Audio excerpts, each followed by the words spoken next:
A gripe espanhola foi uma das mais devastadoras e mortais pandemias da história da humanidade, tirando a vida de incontáveis pessoas, algo entre 17 milhões e 50 milhões. Nesse vídeo você verá mais sobre essa forma de gripe, o que tornou ela tão perigosa e seu impacto no mundo.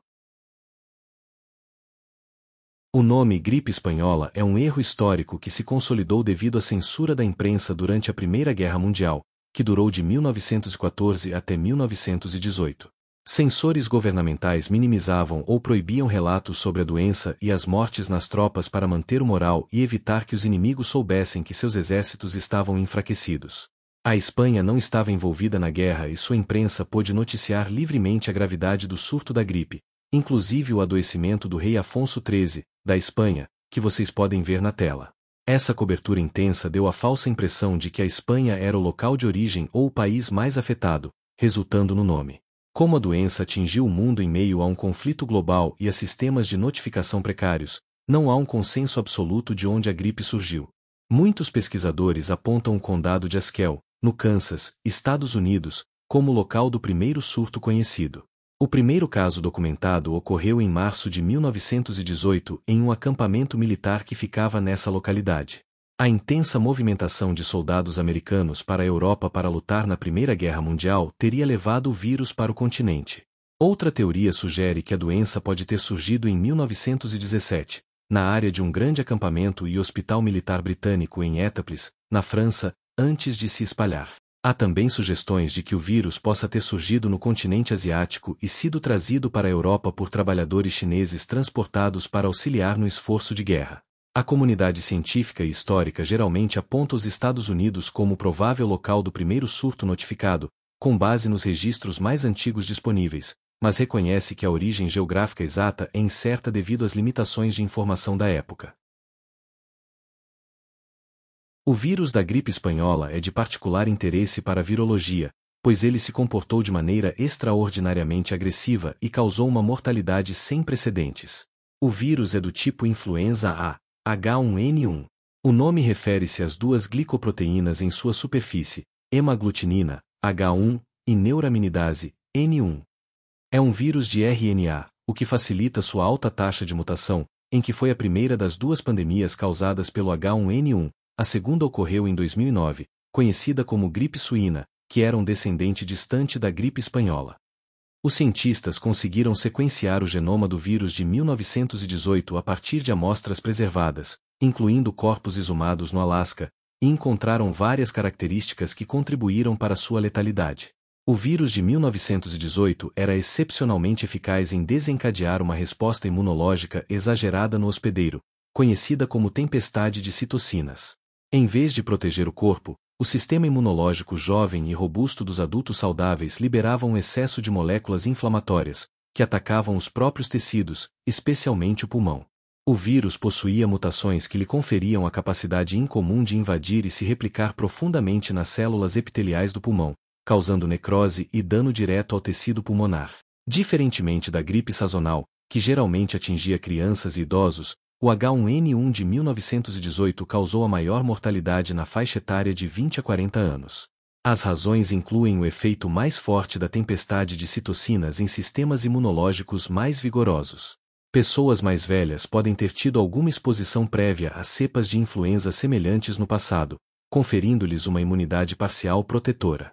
Muitas das pessoas que não resistiram não foram causadas diretamente pelo vírus, mas por infecções bacterianas secundárias que se aproveitavam dos pulmões já danificados pelo influenza. Naquela época, os antibióticos ainda não existiam para combater essas infecções bacterianas. A combinação de uma cepa viral altamente agressiva, uma resposta imunológica hiperativa em jovens e a ausência de tratamentos eficazes, como antibióticos de vacinas, criou as condições para a catástrofe global de 1918. A progressão dos sintomas da gripe espanhola era notória por sua velocidade alarmante e pela gravidade dos estágios finais, especialmente durante a segunda e mais letal onda da pandemia. O início da doença era repentino e severo, geralmente fazendo com que a pessoa, que estava bem, ficasse gravemente doente em poucas horas, com febres que podiam atingir os 40 graus. Gerava dor de cabeça intensa, calafrios e dores musculares e articulares fortes, chamada de mialgia. Outros sintomas incluem tosse seca, dor de garganta, rinite, cansaço excessivo, mal-estar geral e, em muitos casos, diarreia e vômito também estavam presentes. Na primeira onda, em março a agosto de 1918, muitas pessoas com esses sintomas se recuperavam em cerca de 15 dias, e a taxa de mortalidade era mais baixa. Na segunda onda, a doença podia evoluir para um quadro fatal em um período dramático de 48 a 72 horas após o início dos sintomas. Neste estágio, o vírus e a resposta imunológica exagerada do corpo causavam um rápido colapso do sistema respiratório.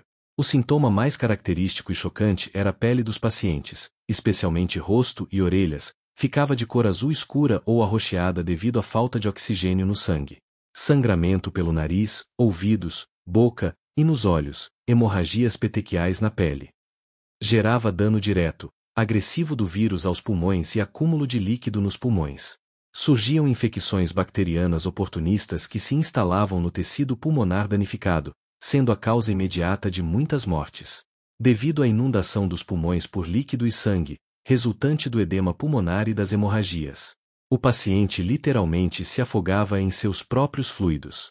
O dano pulmonar era tão extenso que os pulmões não conseguiam mais fornecer oxigênio ao sangue. A sobrecarga do corpo e a febre alta podiam levar a um colapso cardíaco, gerando o óbito. O que tornava a gripe espanhola única era a rapidez com que ela podia transformar um indivíduo saudável em um paciente fatalmente enfermo em apenas 2 dias. A peste negra foi a pandemia mais devastadora da história em termos de mortalidade proporcional. Ela dizimou uma fatia enorme da população europeia em menos de uma década, reestruturando a sociedade e a economia da época. A gripe espanhola pode ter causado um número absoluto de mortes comparável ou até ligeiramente maior em suas estimativas mais altas, 100 milhões, mas o mundo em 1918 tinha uma população muito maior do que em 1347, o auge da peste negra, onde mais pessoas perderam suas vidas. Portanto, o impacto relativo foi menor. A gripe espanhola é notável por sua velocidade e por ter ceifado adultos jovens e saudáveis em vez dos grupos mais vulneráveis, idosos e crianças. Em resumo, enquanto a gripe espanhola foi uma das pandemias mais mortais do século XX da história moderna em geral, a peste negra manteve o registro histórico de maior desastre demográfico proporcional. O tratamento para a gripe espanhola em 1918 foi um dos fatores que contribuíram para a alta mortalidade, pois a medicina da época carecia de ferramentas essenciais para combater o vírus e suas complicações. A penicilina, o primeiro antibiótico, só seria desenvolvida por Alexander Fleming em 1928 e só estaria amplamente disponível anos depois. Isso significa que as pneumonias bacterianas secundárias, a causa imediata da maioria das mortes, eram essencialmente intratáveis. Não existia uma vacina eficaz contra o vírus da gripe espanhola. Os cuidados intensivos e respiradores modernos eram inexistentes, limitando a capacidade de suporte vital para pacientes com insuficiência respiratória grave. O tratamento era, em grande parte, de suporte, visando aliviar os sintomas, e muitas vezes incluía substâncias que se mostraram ineficazes ou até prejudiciais. A abordagem mais útil era o cuidado básico que ainda é recomendado para gripes hoje, como manter o paciente em repouso absoluto, garantir ingestão de líquidos para combater a febre e a desidratação, oferecer alimentação adequada para manter a força do corpo e manter o paciente aquecido. Em algumas culturas, o uso de banhos quentes ou suadouros era comum, acreditando que expulsavam a doença. Eram receitados analgésicos e antitérmicos, medicamento mais comum para febre e dor de cabeça era a aspirina. Alguns estudos sugerem que as altas doses de aspirina que eram prescritas na época, até 8 a 31 gramas por dia, podem ter agravado os sintomas. Altas doses de aspirina podem levar ao acúmulo de líquido nos pulmões, edema pulmonar, imitando ou piorando a patologia viral, aumentando o risco de hemorragias e potencialmente contribuindo para a alta mortalidade. Outro medicamento utilizado com frequência era a quinine, embora fosse um medicamento para malária, não para gripe. Devido ao pânico e à falta de medicamentos eficazes, a população recorreu a inúmeros remédios caseiros e populares. Muitos médicos tentaram tratar a doença com substâncias que acreditavam ser antivirais ou antibacterianas, mas que se mostraram ineficazes contra a influenza H1N1. Uso de compostos de arsênico e enxofre era comum, injeções se mostraram sem sucesso. Como o agente causador era desconhecido, foram criadas vacinas feitas de bactérias para prevenir a infecção. Embora essas vacinas não protegessem contra o vírus, algumas podem ter oferecido proteção modesta contra as infecções bacterianas secundárias mais comuns. A gripe espanhola chegou ao Brasil em setembro de 1918, inserindo-se na fase mais virulenta da pandemia global, a segunda onda. O impacto no país foi catastrófico, expondo as profundas deficiências do sistema de saúde da época e causando um caos social e político. Acredita-se que o vírus tenha chegado ao Brasil a bordo de um navio inglês. Os primeiros casos foram registrados em cidades portuárias como Recife, Salvador e no Rio de Janeiro. A doença se espalhou com extrema rapidez pelo Rio de Janeiro e São Paulo, os maiores centros urbanos da época. O pico da mortalidade ocorreu entre outubro e novembro de 1918. Estima-se que a gripe espanhola tenha causado mais de 35 mil perdas de vidas em todo o Brasil. O Rio de Janeiro apresentou o maior número absoluto de óbitos no país. Em um único dia no auge da crise, a capital chegou a registrar 1.000 falecimentos. O caos foi generalizado, faltavam leitos nos hospitais, os bondes andavam vazios, e os serviços funerários entraram em colapso, com corpos chegando a ser empilhados nas ruas. A resposta inicial do governo do presidente Venceslau Braz foi marcada pela negação e minimização da gravidade, tratando a doença como uma gripe sazonal comum. O então diretor-geral de saúde pública, Carlos Seidio, foi hostilizado e teve que renunciar em meio às críticas por negligência. Em resposta à crise, o renomado médico e cientista Carlos Chagas, diretor do Instituto Oswaldo Cruz, foi convocado para liderar o combate à doença. Sob sua direção, foram criados hospitais de emergência, postos de atendimento, cartilhas com orientações de higiene e isolamento social, que vocês podem conferir na imagem. A vítima mais notória da gripe espanhola no Brasil foi o presidente, Rodrigues Alves. Eleito em março de 1918 para seu segundo mandato, Alves adoeceu antes de tomar posse em novembro e faleceu em janeiro de 1919, tornando-se o único presidente eleito a não assumir o cargo devido ao óbito por doença. A tragédia da gripe espanhola foi um divisor de águas, pois escancarou a inexistência de uma rede pública de saúde para a população pobre e impulsionou, anos depois, a criação de um sistema de saúde mais organizado no país. A gripe espanhola não foi controlada por uma vacina ou um tratamento revolucionário. O seu fim foi resultado de uma combinação de fatores biológicos, e em menor grau, de medidas de saúde pública. A pandemia durou cerca de 2 anos, de 1918 a 1920, e geralmente é dividida em 3 ondas principais. Após a segunda e a terceira ondas, o vírus H1N1 infectou uma parcela maciça da população global. As pessoas que sobreviveram desenvolveram imunidade ao vírus, diminuindo a quantidade de hospedeiros suscetíveis disponíveis para a transmissão. Uma tendência comum em vírus pandêmicos é a evolução para uma forma menos letal. O vírus não tem interesse em acabar com a vida dos seus hospedeiros muito rapidamente, pois isso impede sua própria disseminação.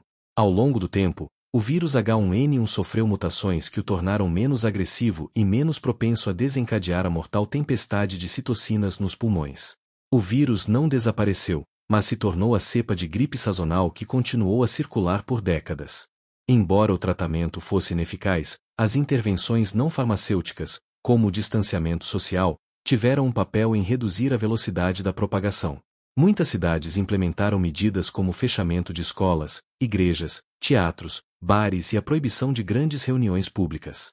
Estudos posteriores demonstraram que as cidades que implementaram essas medidas mais cedo e as mantiveram por mais tempo conseguiram reduzir as taxas de pico de mortalidade. Campanhas de saúde pública incentivaram o uso de máscaras, a lavagem frequente das mãos e a prática de cobrir a boca ao tossir. O fim da Primeira Guerra Mundial em novembro de 1918 levou ao fim do movimento massivo de tropas e ao desmantelamento de acampamentos militares superlotados. Isso reduziu drasticamente a velocidade de transmissão global. O início de 1919 trouxe um ressurgimento dos casos em uma terceira onda, mas com menor virulência e mortalidade em geral, devido à imunidade populacional acumulada. O declínio final dos casos ocorreu entre o final de 1919 e o início de 1920. A doença desapareceu das manchetes e das preocupações públicas, tornando-se uma doença endêmica menos severa. A gripe espanhola terminou, portanto, não por uma vitória da medicina, mas por meio da biologia e da exaustão da população suscetível.